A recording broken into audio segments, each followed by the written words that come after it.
Africa is not for rent. The day Burkina Faso said no. The American jet sliced through the Ouagadougou skies 3 hours behind schedule. No apologies were offered.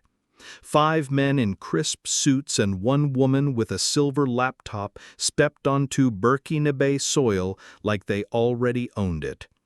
They entered the presidential hall beneath a portrait of Thomas Sankara, declining water, declining courtesy. The lead executive smiled like a man used to getting his way. "Mr. President," he began, voice smooth, "we'd like to bring a billion-dollar opportunity to Burkina Faso." He slid a polished folder across the table. $1 billion in direct investment, jobs, infrastructure, a gateway to the global market. Traoré didn't touch the folder. He sat still, arms folded, face unreadable. The executive continued unfazed. "Naturally, we expect standard conditions. 20 years tax-free, our own logistics experts, complete supply chain control. We bring the goods, you bring the land, and stay out of the way." Silence. The envoy leaned in, chuckling. "Captain, this is a win-win. We modernize your economy, you show the world you're open for business." Traoré slowly leaned forward, placed his hands on the table, and said, calmly but with steel in his voice, "Africa is not for rent." The air froze, typing halted, smiles faded. He continued, unwavering. "You see poverty. You think we're waiting for a savior. But we're building something no one's ever dared to imagine." The Americans scrambled to renegotiate. "We'll adjust terms. We'll stock local produce." But it was too late. The door hadn't shut physically, but spiritually it had closed. By morning, global headlines screamed, "Burkina Faso rejects Walmart's $1 billion deal."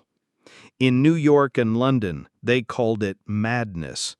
In Ouagadougou, they called it freedom. That night, Traoré called an emergency cabinet meeting. Ministers were divided, some afraid of retaliation, others wary of economic fallout. Traoré stood before them not as a president, but as a man possessed by vision. "If we don't sell to them, we must build for ourselves." A finance minister raised concerns. "But with what capital?" Traoré answered without hesitation, "With our hands and our people, our mothers, our teachers, our farmers, paying not with debt, but with dignity." Something sparked. The room came alive. Plans flew, maps were drawn, ideas once dormant found breath. That same week, bulldozers rolled onto a dusty plot just outside the capital. A rusted sign reading, "Future site of something big," was taken down. A new board went up. Ouagadougou Mall, built by Burkinabe. No foreign engineers, no imported glass, just locals. Bricklayers, masons, students, and retirees. Many had never worked construction before, but they believed. Traoré visited daily. No suit, just dusty boots, a handshake, and a shared lunch under cement pillars. On the 4th day, a woman approached him. Aminata, once a tomato seller on the roadside. "Now I'll stock them in a store my people built." Traoré nodded. "Then we're already rich." This wasn't just a building, it was a movement. Students painted signs after school. Retired electricians rewired old lamps. Farmers donated food to feed workers. This wasn't a rejection of the West out of pride. It was a reclaiming of identity, of purpose. The Walmart delegation boarded their private jet in silence. One muttered, "He'll come around." But they didn't know Traoré. They didn't understand the ground they walked on. And they certainly didn't know what happens when a people rise not for profit, but for purpose. The next cabinet meeting was quiet, electric. No cameras, no press, just ceiling fans and resolve. Traoré's words echoed, "They're gone," and with them the lie that we need permission to dream. Some doubted. We lack infrastructure, cold storage, national logistics. Traoré pointed to the heart of the matter. We start with concrete and courage. A young minister asked, "What exactly are we building? A mall? A chain?" Traoré turned, eyes alive. "A market rooted in dignity, clean stores, fair prices, a place for our people, not their profit."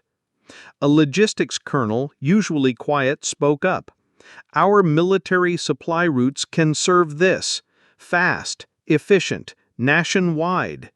The trade minister blinked. "You mean we already have the distribution network?" The colonel nodded. "We've just been using it for the wrong war." Laughter burst through tension. That night they drafted a name. Projet Marouane, the Sovereign Market Project. Not a mall, not a brand. A national movement. By morning, an abandoned plot near the airport came alive. Shovels struck dirt. No ribbon cutting, just sweat and steel. Media arrived expecting a ceremony. They found a president with a shovel. By week's end, foundations stood tall. Burkina hands, once idle, now laid brick with pride. Aminata returned, not as a vendor, but as a designer of the fresh food section. "We don't need marble floors," she told the engineers. "We need space for baskets and shade, always shade." It started with dust. They came to build a mall. But what rose was a movement. By day, it was a construction site. By night, it became a school. Volunteers turned scaffolding into classrooms. Retired teachers taught reading. Elders taught numbers. A former architect gave free lessons in design to teenagers who used to roam the streets. Something was happening, quietly, steadily. Word spread. Vendors across the capital formed co-ops. Farmers who once fought for market space now organized shared deliveries. A local tech startup stepped in, offering to build point-of-sale software for free. But outside Burkina Faso, the media laughed. Traoré rejects progress. Populist gambit collapses. Satellite images of a half-built mall ran across Western news. Concrete, dust, scaffolding. They called it failure. But in Ouagadougou, the people saw something else. They saw hands moving. They saw hope. They saw a mall rising, without permission, without apology. Traoré walked the site every evening, not as a leader, but as a brother. He shook hands with welders, bought fried dough from the woman at the gate, talked to teens resting on piles of bricks. One evening, as the sun sank low and the air turned gold, a boy asked quietly, "Captain, do you really think we can finish this?" Traoré smiled. "We already did, the moment we chose to begin." Thousands of miles away, in a high-rise boardroom, a U.S. executive stared at a report he couldn't make sense of. The country he called poor was building something no amount of money could buy: ownership. And just as the concrete dried, her name surfaced: Madame Aminata. No title, no MBA, just 22 years at the same wooden stall in the heart of the old Ouagadougou market. Rain or shine, coup or calm, she sold onions, tomatoes, peanuts, and dignity. Traoré didn't call foreign consultants. He called her. She showed up wearing her market apron, not for show, but out of habit. Her feet moved like they'd walked that gravel 1,000 times. She said nothing at first, just walked, watched, listened. Later, in a half-built break room surrounded by uneasy ministers, she folded her arms and asked, "Why am I here?" Traoré met her gaze. "Because we don't need consultants. We need someone who knows how Burkina Faso shops." She didn't blink. Then came a slow smile. "Then let me begin here. We don't want air conditioning before we have shade. We don't need imported baskets when our women weave better. And we sure as hell don't want French price tags on Nigerian onions." Laughter rippled. She shut it down with a look. "You want a real market? Start with trust, then price, then pride." From that day forward, she ran the show without title, without hesitation. The first thing she did was toss the architect's glossy mall blueprint into the trash. Too wide, too sterile, too foreign. She redesigned everything. Aisles that breathed, bread at the entrance to pull you in with scent, vegetables facing east to catch the morning light. No item left on a shelf for more than 3 days. Rotten food rots trust. When the finance team hesitated to let her handle pricing, she drew a supply chain on a napkin and held up a tomato. At harvest, it's 50 francs. Add transport, 100. Middlemen, 150. We cut the chain, buy direct at 80, sell at 120. The farmer wins, we win, the people win. You want to double it and call it innovation? Go work for Walmart. No one challenged her again. She organized training for ex-vendors, how to manage shelves, balance ledgers, speak with confidence. If you can sell to survive, you can manage to thrive. Every shelf was made by local carpenters, every rack from local wood. "We don't just stock the store," she said. "We feed the village with work."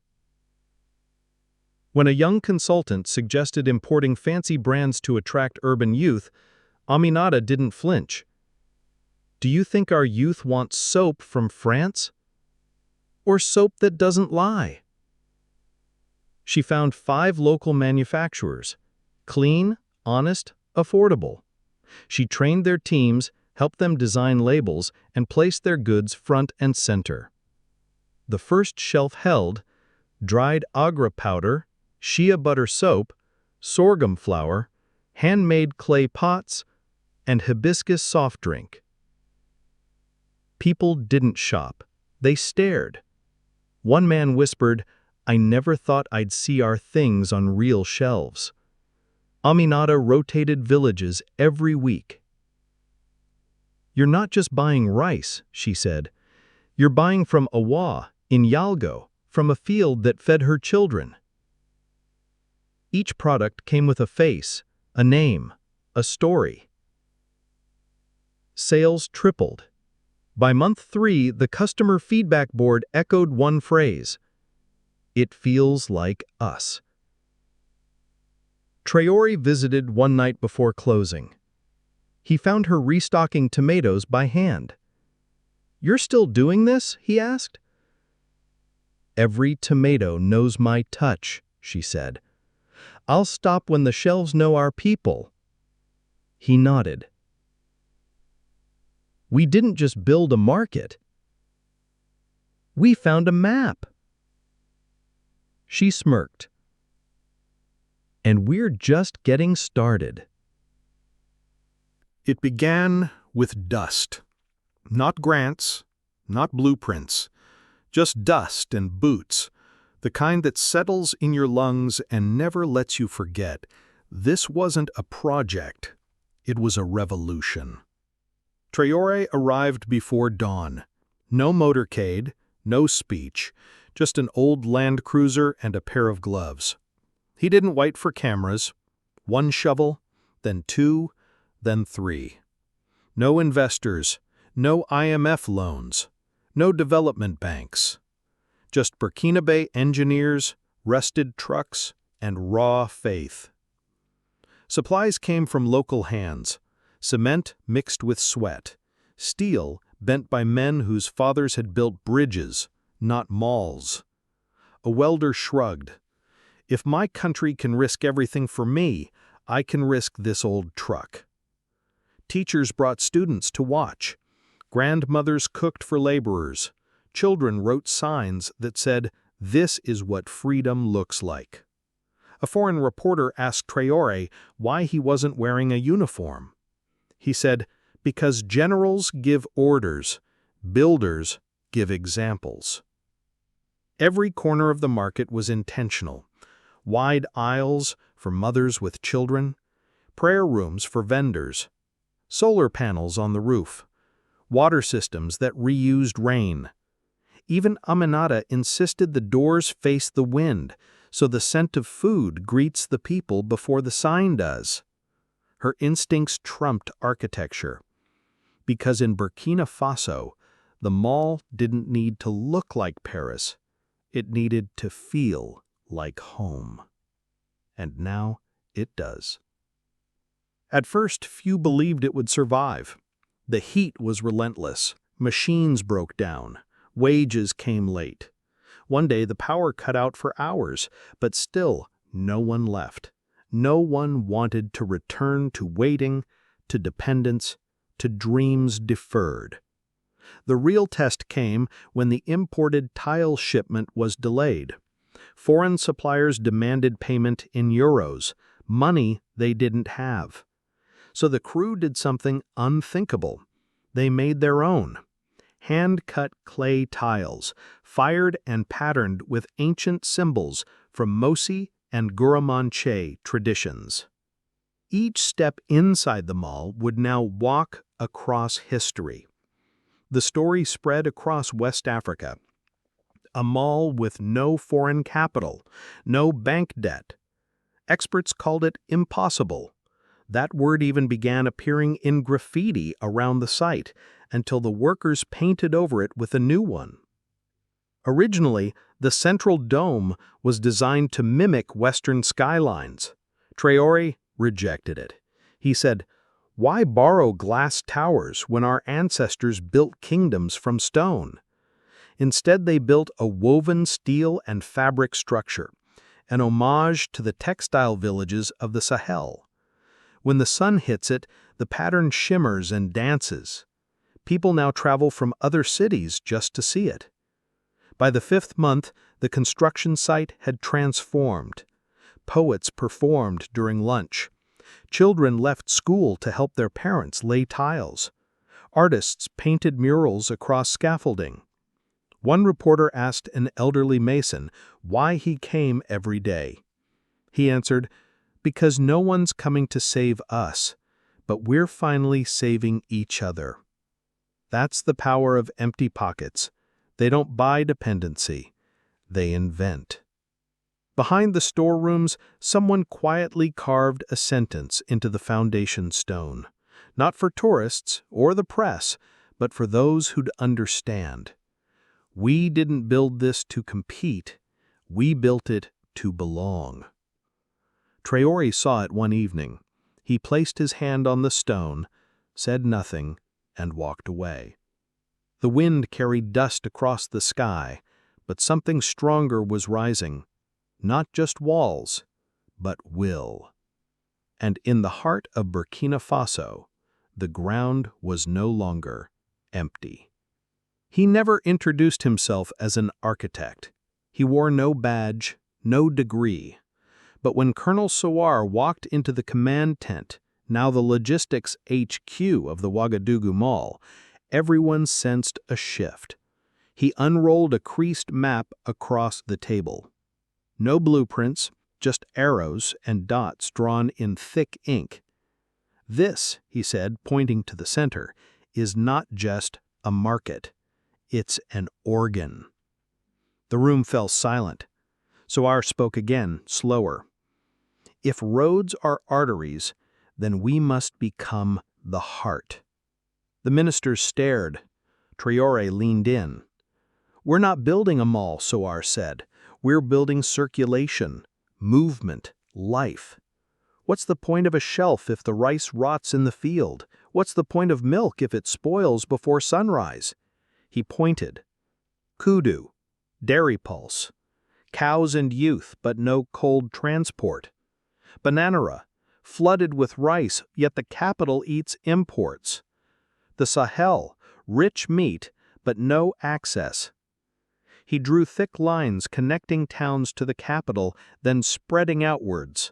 Fab, Bobo, Dulasokaya.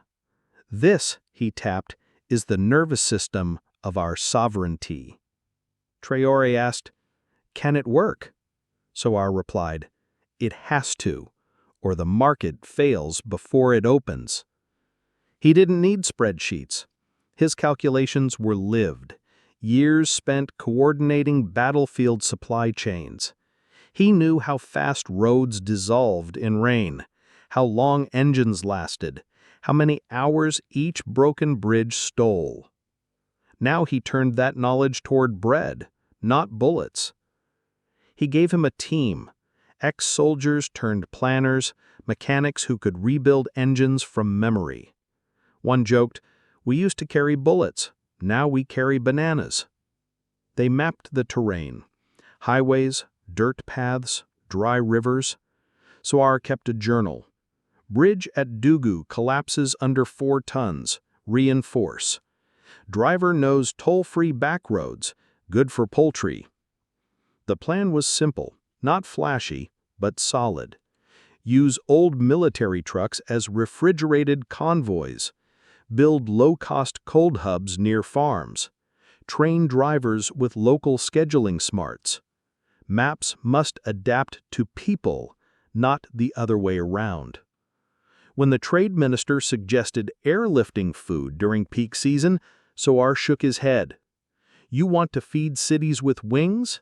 I want to feed them with roots." He introduced a new motto: time is currency. Every hour lost meant food spoiled, trust eroded. He ran deliveries like troop movements, precise, silent, unbreakable. But he didn't stop with logistics.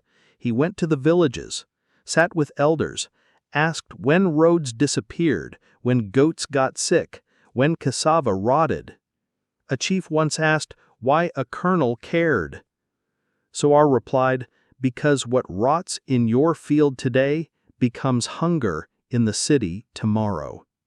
His map grew dense, lines to roots, dots to hubs, villages to voices. Then came the test run. 3 trucks, milk from Kudu, rice from Bananera, tomatoes from Ouagadougou's edge. No GPS, just timing. Milk cold, rice dry, tomatoes red and whole.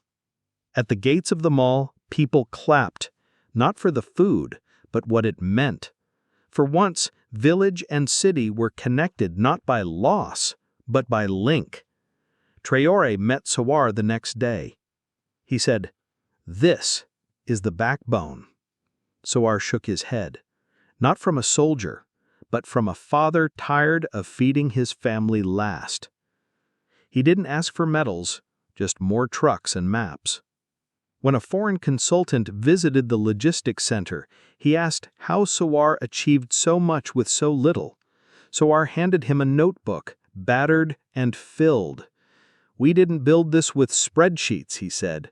"We built it with proverbs, warnings, and the wisdom of people who've moved goods by donkey longer than you've moved money." On the final page, a single line. "The heart doesn't make sound. It makes movement." and Burkina was starting to move. In New York, a Walmart executive stood before cameras. Polished suit, polished words. After evaluation, he said, Walmart will not invest in Burkina Faso at this time. While we admire their spirit, the country is not yet ready for modern retail infrastructure. He cited logistics, digital systems, supply reliability. The press nodded. Headlines blared within hours. Burkina Faso not ready. Traoré rejects billions. Populism over progress. Analysts piled on. You can't build a 21st century economy with clay tiles, one scoffed. Burkina Faso is gambling its future on pride, said another. In Ouagadougou, people were torn. Some feared foreign investors would flee. Others burned with quiet defiance. In the presidential office, a minister rushed in with the headline, "They're questioning our intelligence, Captain." Traoré didn't look up from his logistics report. "Let them build headlines," he said. "We'll build stores." Across the street, someone spray-painted that line on a wall.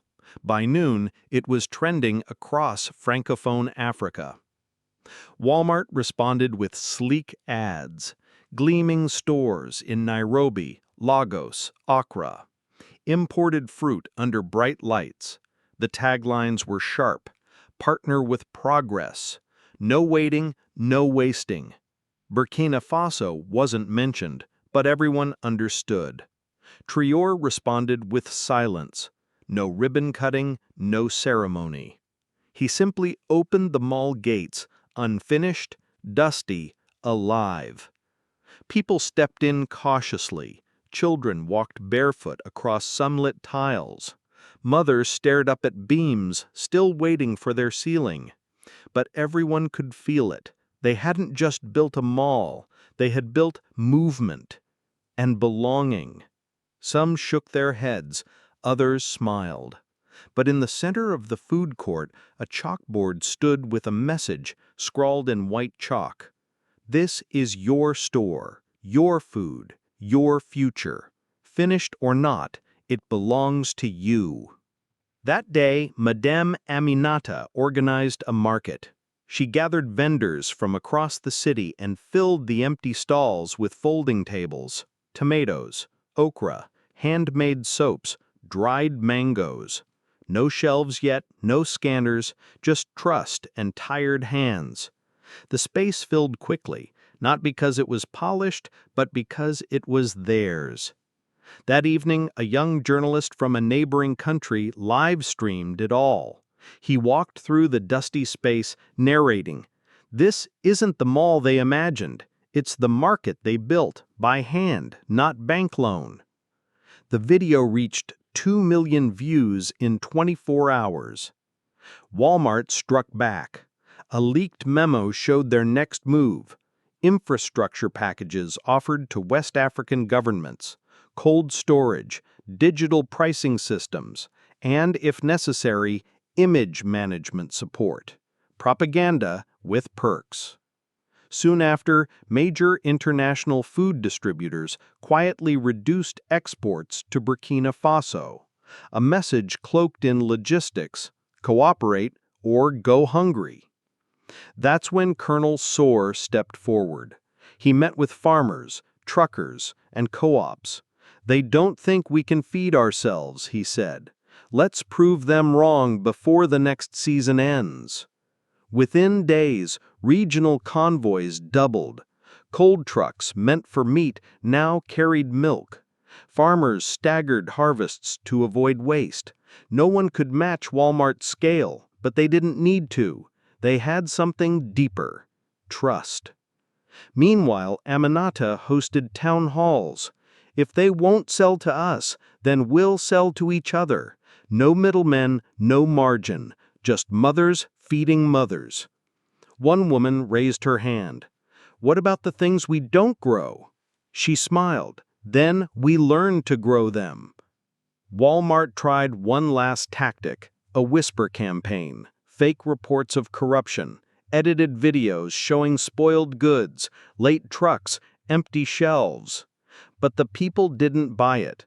They had seen Traoré laying bricks. They had seen Aminata, sweat on her brow, arranging tomatoes on bare plywood. They had watched neighbors drive broken trucks across broken roads to stock just one stall. The lies lost their grip. As the sun set over the unfinished dome of the Ouagadougou Mall, a young girl stood with her father, holding a loaf of fresh bread made from local grain. She looked up at the dusty beams. "Is this our store now?" Her father smiled. "No, it always was." That night, a message arrived. A text from the regional manager of Superu, a trusted Burkina Faso chain. "We want in. One condition, let us stay who we are." Traoré read the message in the quiet logistics tent. The cranes outside stood still under the moon. The revolution had already shaken giants. Now a homegrown partner wanted in, not to take over, but to stand beside them. The next morning, Traoré gathered his core team, Aminata, Soar, the ministers.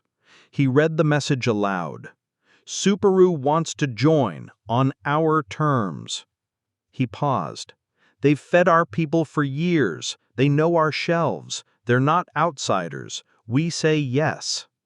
The finance minister hesitated. "They'll want branding rights, control, uniform standards." Traoré shook his head. "No branding takeovers. They stay Burkina Faso always." He turned to Aminata. "What do you think?" She stood. "Let them come in as equals. We don't absorb them, we support them. They bring knowledge, we bring vision, but no one rewrites what we've built here." It was decided. Superu would join, not as a franchise, but as a collaborator. Their logo stayed, their team stayed local. The menus matched local tastes. Pricing was fair. Dignity came standard. That afternoon, the announcement came. Journalists, vendors, villagers crowded the dusty mall.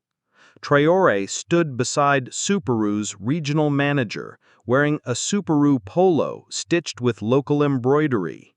He took the mic. "This is our revolution, led by those who know home. Superu carries our identity, but they do not carry our sovereignty." The words rippled across the region.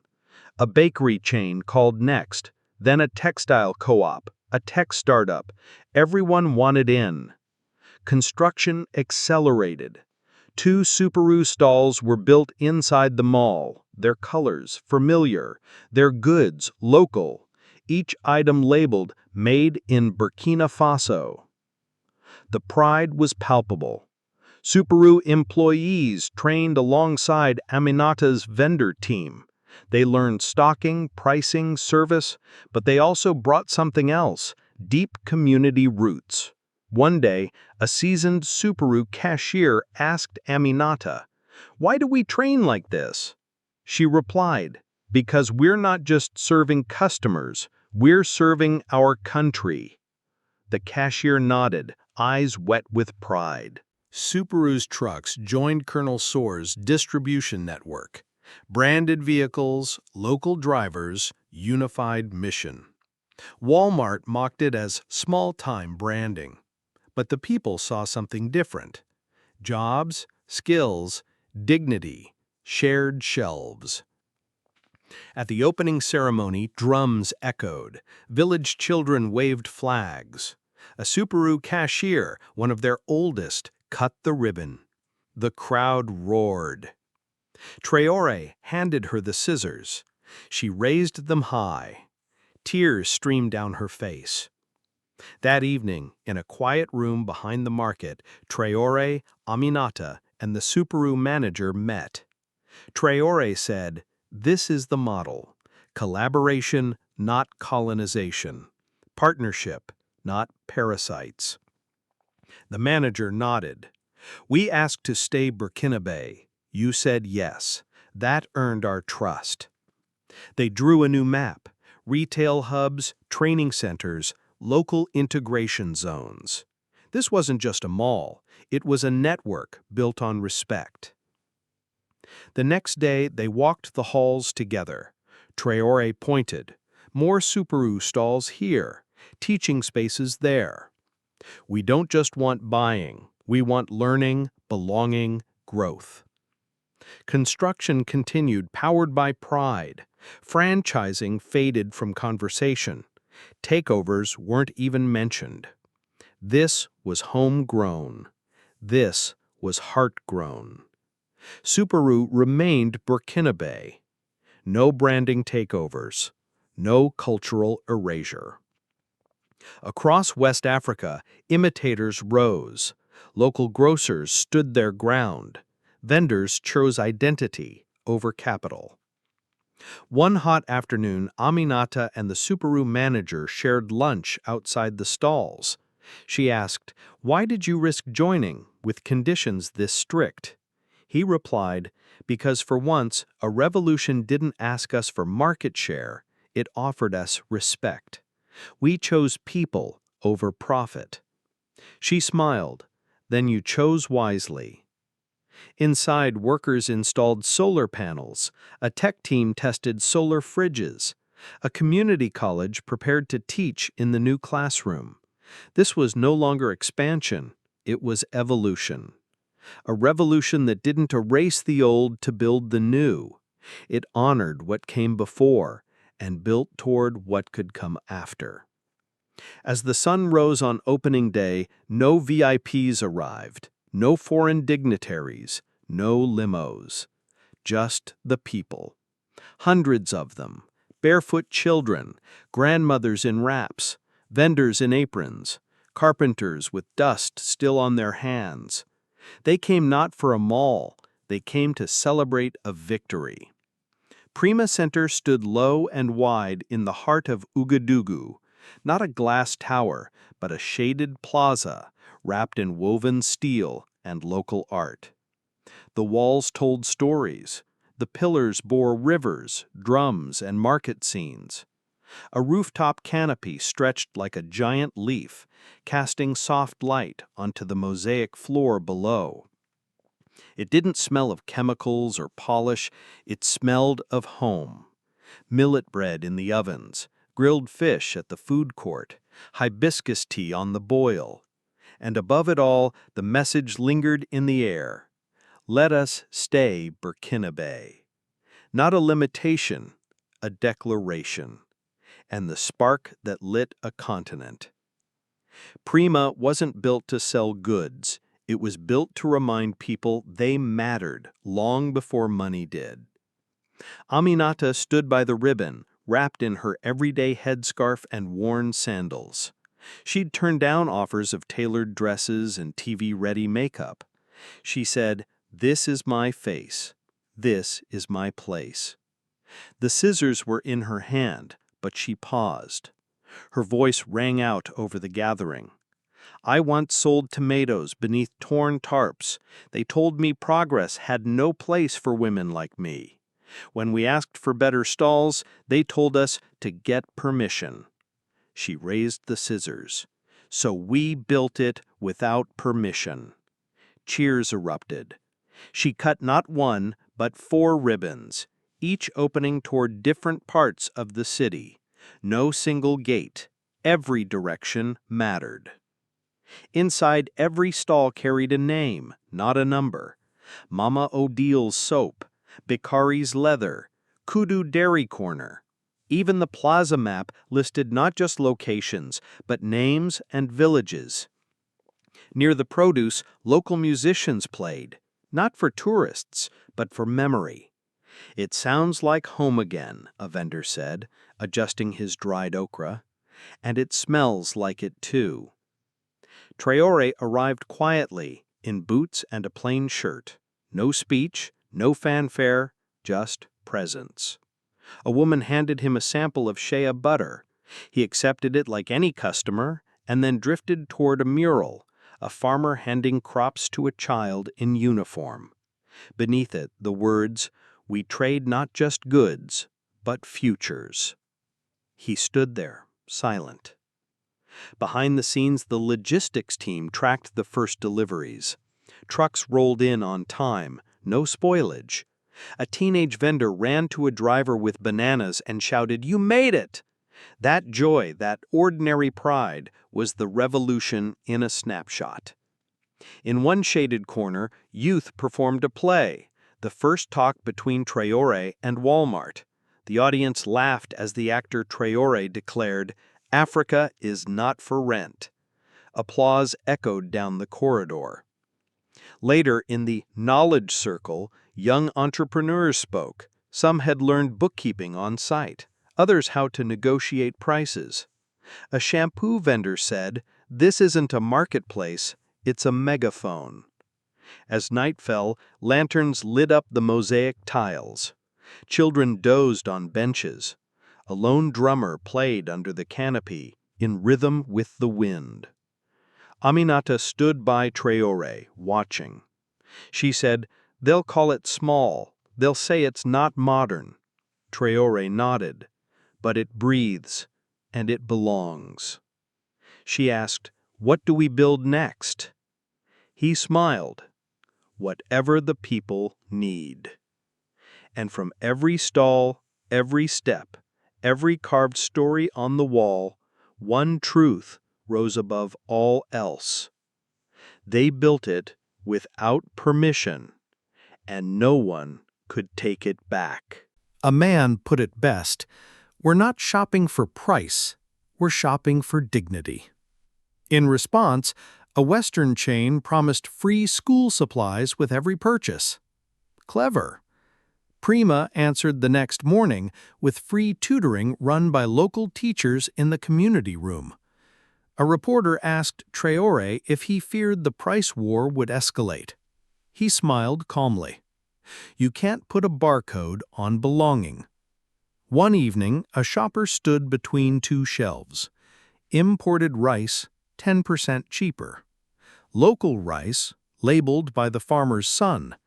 She picked the local bag. "I want to eat something that knows where it came from."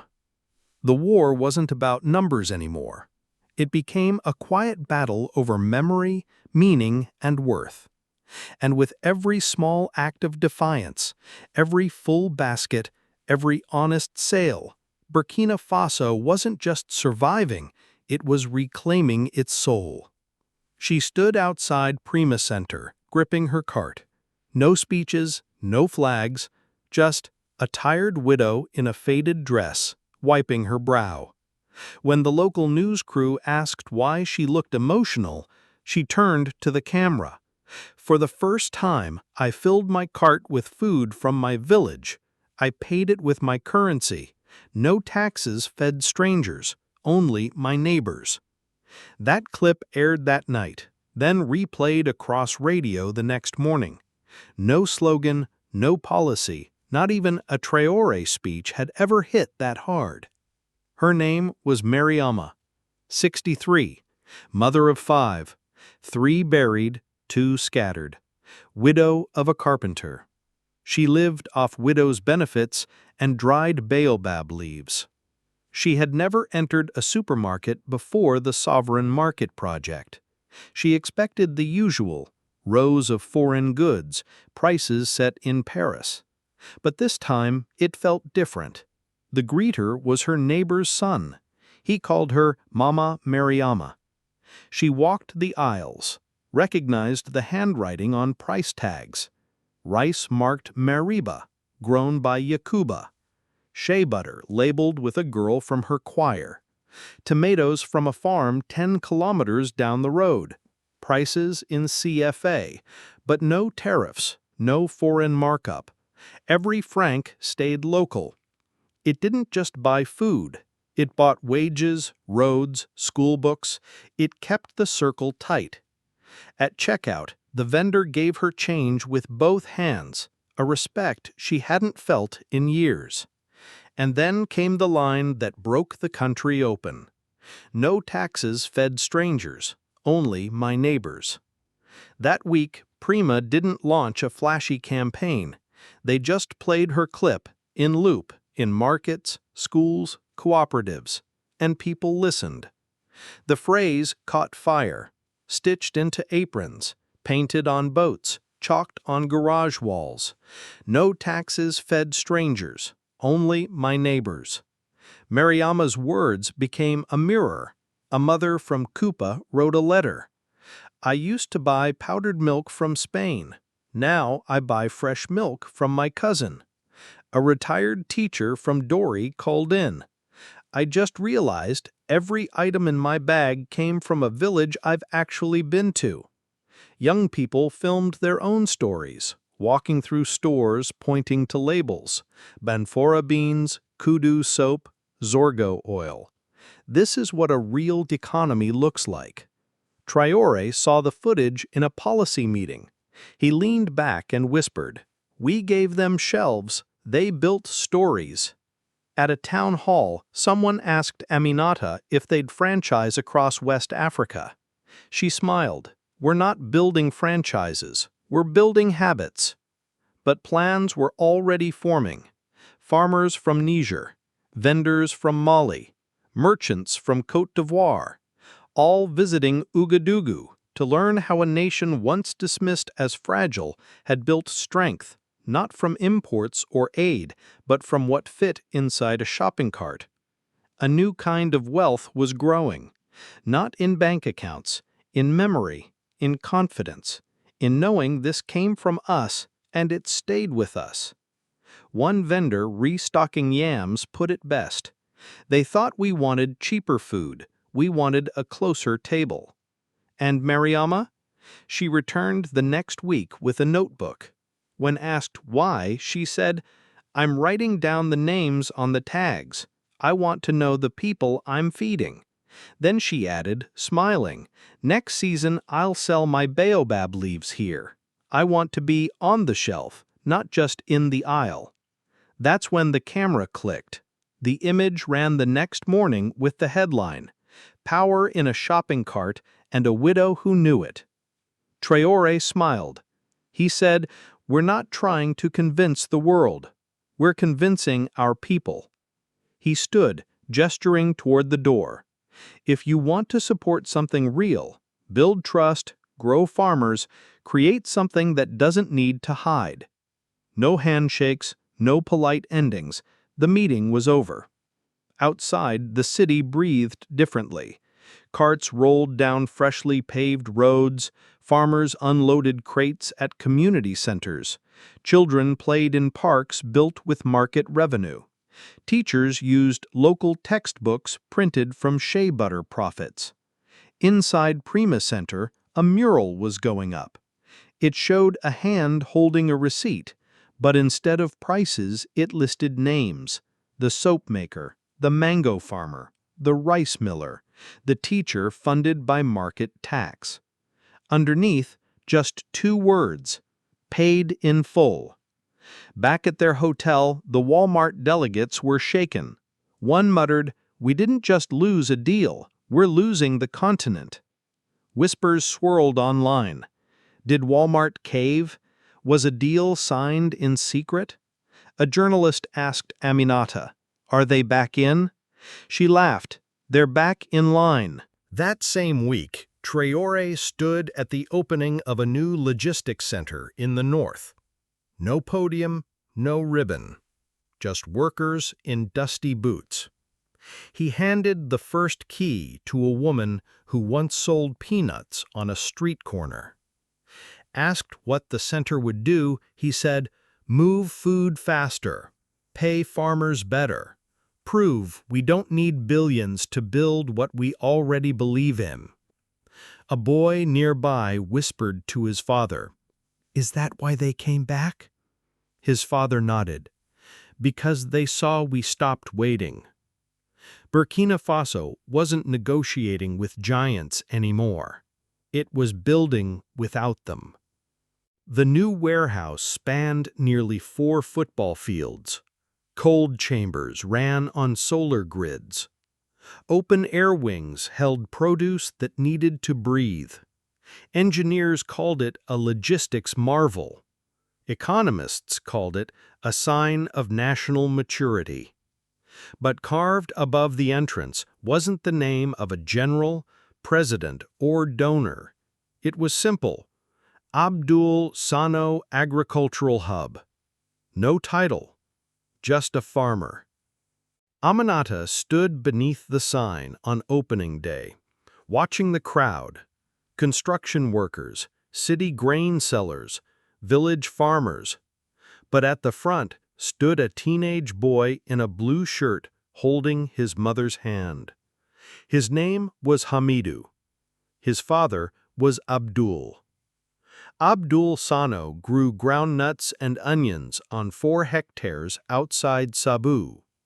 When the sovereign market called for volunteers, he was first to show up. "If it helps my village eat, I'll carry bricks until my back breaks." He worked without pay. He dug foundations, poured concrete, lifted steel beams until his body gave out. A heart attack. No nearby clinic. He didn't make it. Work slowed. Some stopped showing up. But then Hamidu, just 17, came back. "I'll finish what he started," he said. After school, he swept, hauled tiles, learned storage systems. He didn't talk much, but every bolt he tightened was a promise kept. When the build was done, someone asked, "What should we name it?" Some said to name it after the region. Others suggested an acronym.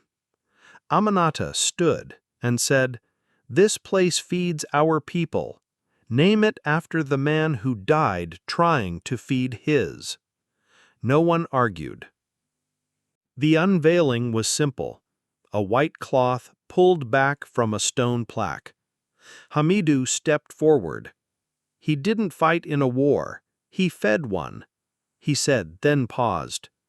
"They say heroes wear uniforms, but my father wore a straw hat, sandals, and smiled only when the soil was good. People cried, not from grief, but from something truer: clarity." That day the warehouse opened. First shipment, millet from Abdul's village. Second, shea butter from his wife's co-op. Third, yams, packed by Hamidu and his cousins. Nothing machine-coded. Each item tagged by hand. Each product told a story. By week's end, the hub ran at full capacity. Drivers came and went without honking. They respected the sweat that built the place. When Colonel Soar visited, he said quietly, "Don't forget whose name is on the wall." One afternoon, Traoré arrived unannounced. No press, no speech, just silence. He walked the aisles, stopped at the onion crates, and took out a folded note. "If the food is local, the hunger is political. Abdul Sano." He tucked it into the foundation wall. As the last truck left that night, Hamidu stayed to close the gates. A worker offered to help. "I got it," Hamidu said. "He would have wanted me to close it right."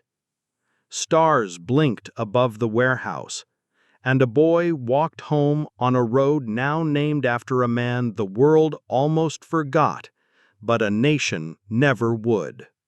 They arrived in white SUVs with tinted glass. Observers from Geneva and Brussels. Their task: audit the sovereign market project. Officially, routine. In truth, a quiet test of doubt. They expected corruption, fake vendors, inflated invoices, missing goods, political strings. What they found stunned them. At the Abdul Sano hub, the warehouse was spotless.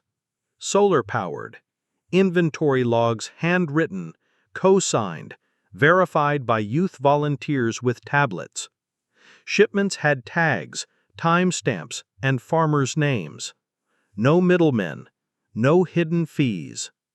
"Who oversees quality control?" one asked. A grandmother sorting cassava looked up.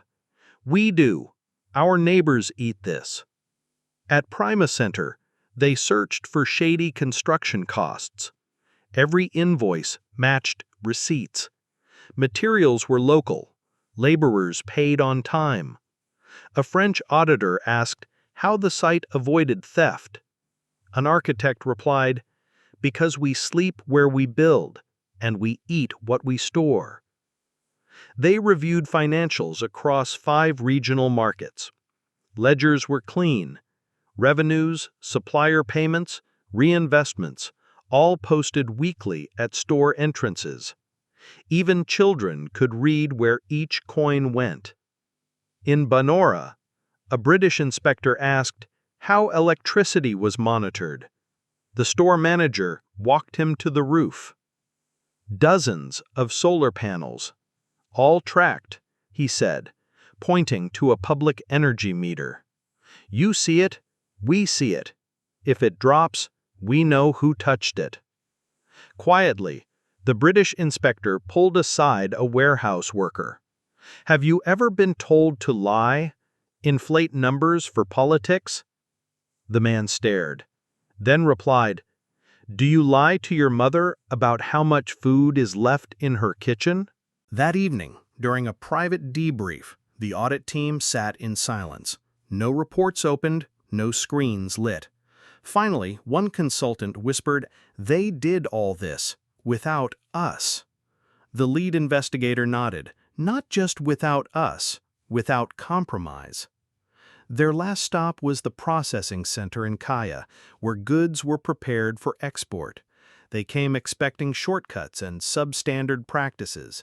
What they found exceeded international standards. Labels appeared in 5 languages. Hygiene logs were updated hourly. Workers, once farmers and street vendors, now ran logistics operations with calm precision. A young woman at the loading dock offered them water and a tour. When asked where she trained, she smiled.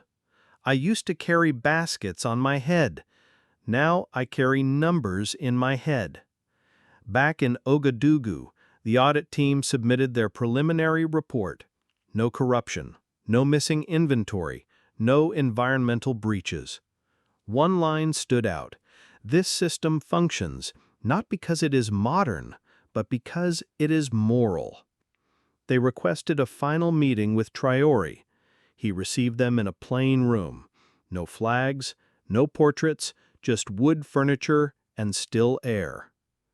"We found nothing out of order," the lead auditor said. Traoré nodded once. "That's because it wasn't built for inspection. It was built for us."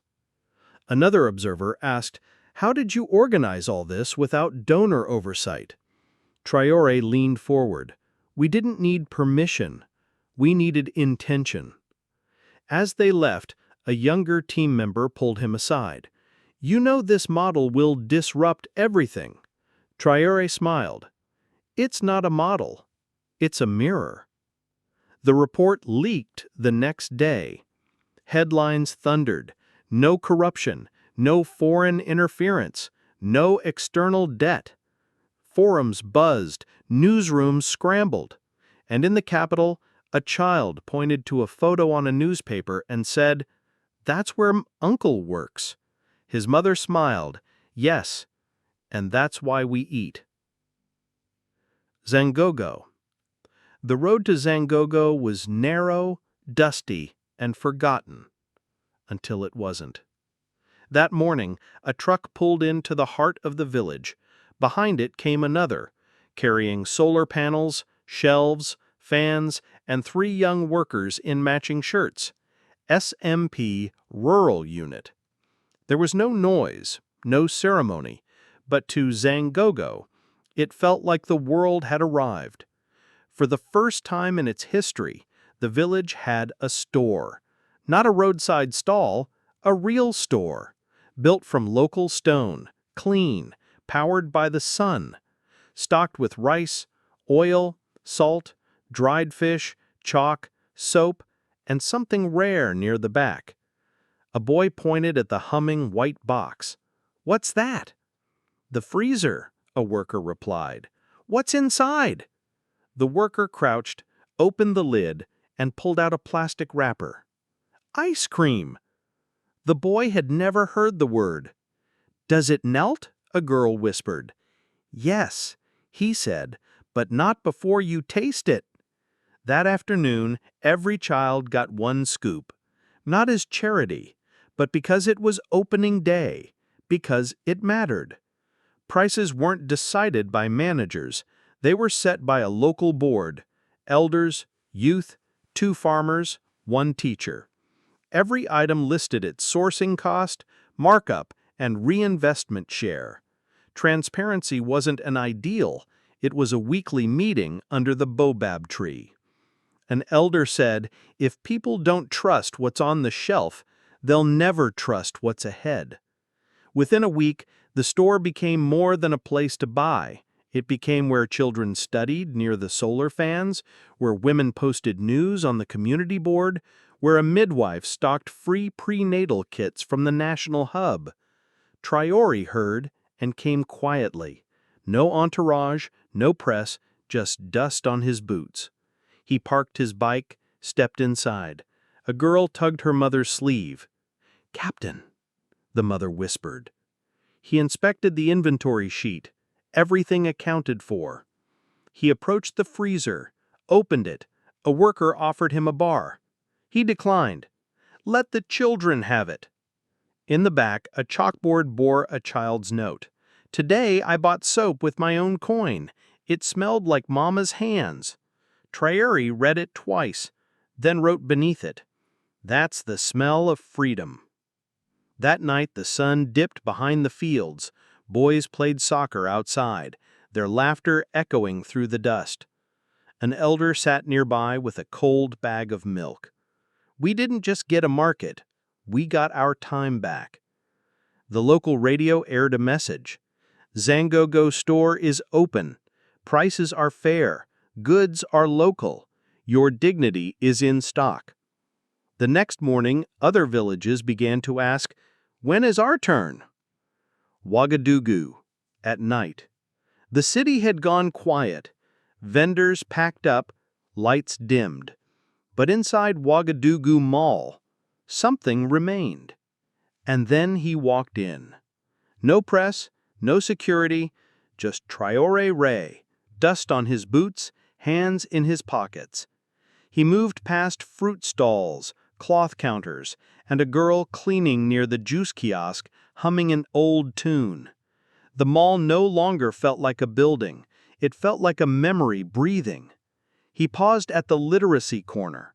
A chalkboard still bore the day's lesson. Community is not a place, it's a promise. A janitor appeared, cart squeaking. When he saw Traoré, he straightened. "We still don't believe it's real." He nodded once. "That's because you never let go." He sat on a bench where teens had once laid tiles by hand. Above him, a woven ceiling in the shape of a leaf cooled the air without fans. He watched. A grandmother dropped a coin into the donation box. 2 boys compared snacks. A farmer in overalls delivered yams and left quietly. No one looked over their shoulder. No one feared being priced out. It was simply theirs. He walked the corridor. Vendor signs bore no brands, just names and villages. He picked up a bottle. Miriam's lemongrass. Labeled, "Distilled 3 days ago, 12 kilometers away." He smiled, set it down. At the rooftop garden, he climbed the stairs. 5 quiet flights. The garden swayed under moonlight. Moringa, mint, tomatoes. Not for show, for school meals. From that height, he saw it. Faint lights across the east. Village stores glowing, steady. Solar-powered, people-powered. He sat on the rooftop edge, no speech, no cameras, just one man resting inside a dream too big to say out loud. The first shipment crossed into Niger on a Tuesday. 5 trucks. No logos, no sponsors. Just red, green, and gold flags fluttering over cocoa bars, dried mango, woven baskets, and handmade oils. No noise, no celebration, but history rolled forward on rubber wheels, carrying everything that could not be denied any longer. A future built without them, a continent claimed by its own hands. Weeks before the moment anyone noticed, the Sovereign Market Project quietly opened a new export cooperative, not in a high-rise or corporate park, but inside a restored train station in Bobo Dioulasso. From this humble hub, goods were sorted, certified, and packed, not for Paris or New York, but for places like Senegal, Chad, Mali, Benin, and Togo. No shipping containers, no air freight, just trucks on red earth roads driven by former street vendors, whose invoices now bore official seals. The heart of it all wasn't some glittering warehouse, but a corridor tucked inside the east wing of Ouagadougou Mall. What started as a row of shelves soon transformed into something sacred. Baskets from Boula de Mouchen, coconut soaps from the Gourma region, dried okra from the Sahel. Each item had one thing in common: made in Burkina Faso, owned by no outsider, bearing no foreign patent, no logo from Dubai or France. Above the aisle, a wooden beam carried a hand-carved slogan, "Africa by Africa for the world," written in Moray, French, English, and later Bambara, after Mali requested a shipment of she-based skin products. This aisle wasn't just for shopping. People came to feel, to remember. Some stood still, reading labels like they were reading letters from home. A woman from Benin whispered through tears, "I never thought I'd see this. Our goods, in our language, sold by our hands." In Niger, the launch of a sovereign market satellite store made national headlines. Reporters arrived expecting a novelty. They left calling it a movement.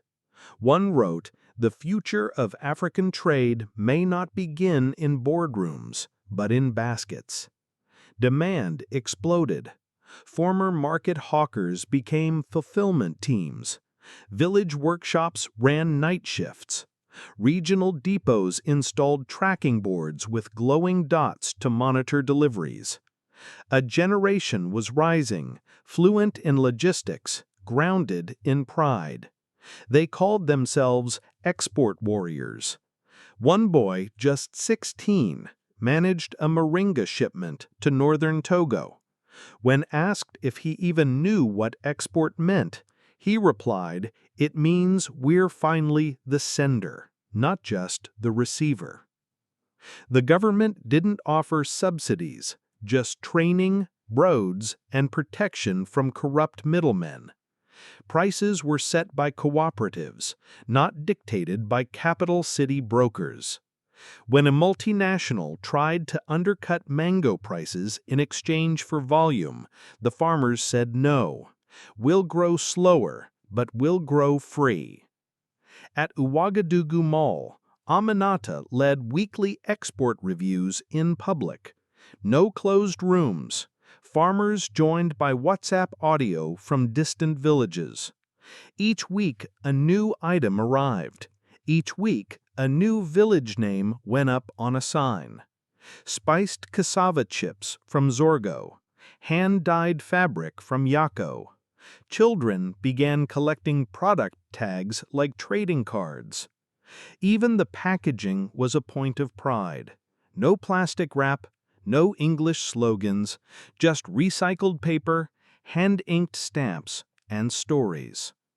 One cocoa bar label read, "Harvested by Binu, dried under the Sahel sun, packed with care for your morning." Soon, this wasn't just a store. It became a symbol. Many stalls opened in public schools so children could see what their homeland was capable of. Airports added kiosks. Government offices served Burkina Faso-made tea and biscuits. At the embassy in Ghana, a diplomat welcomed guests with dried mango and said, "This is our new handshake." Foreign delegations took notice. Some wanted to replicate it, others wanted to buy in. Traoré received several proposals offering capital in exchange for distribution rights. He refused them all. "We didn't build this to sell it. We built this so our children would never again question their worth." One quiet Sunday, in a small store far from the capital, a girl stood holding a jar of red pepper paste. Her mother read the label aloud. "Commissary Cooperative, 22 women, 1 village, 1 dream." The girl asked, "Can I be on a jar one day?" Her mother smiled. "Only if you believe more in your hands than in someone else's flag." That store wasn't nothing fancy, just a painted sign, a creaky doorbell, and shelves filled with pride. Sovereign Market, Zinir Branch. No marble, no imported music. Just millet from Bama, honey from Fada, tea leaves in cloth bags with handwritten tags. No imports, no logos, just names they could trace. Traoré walked in alone. No uniform, just a plain shirt, dusty shoes, and a wire basket. He moved slowly, touching each product like an old friend. A rice bag tag read, "Grown by Adma, son of Sado, who says hello." He smiled. He added shea oil, dried mango, cocoa soap. At the counter, the clerk didn't recognize him at first, but she smiled at him like she would any tired traveler with kindness in his eyes. She scanned his items slowly, realization dawning. She didn't say nothing. She didn't have to. The receipt was a thin slip of paper, what most people throw away, but Traoré folded it carefully like a letter from a comrade. Everything was fairly priced. No inflation, no trick. He paid in CFA francs, still the old currency, but now used on their own terms. He turned to a boy reading a supplier poster aloud. "If you opened your own store," Traoré asked, "what would you sell first?" "The peanuts, the kind my aunt roasts," the boy grinned. "And what would you name it?" The boy paused. "Maybe The Hands That Raised Me." Traoré nodded. "That's a good name." He stepped outside. The sun bathed the village in gold. Children played by the school wall. A woman washed cassava leaves, humming softly.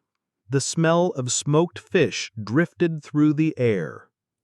He stood still, unfolded the receipt once more, and whispered, "That's what independence costs, and it was worth every franc." He slipped it into his pocket, not as proof of purchase, but as proof of purpose. Because this receipt wasn't just for millet and mango. It was for every road they'd built themselves, every shelf they stocked with their own hands, every deal made without asking permission. Burkina Faso hadn't just built a market, it had written its own invoice, and for the first time in generations, the balance wasn't overdue.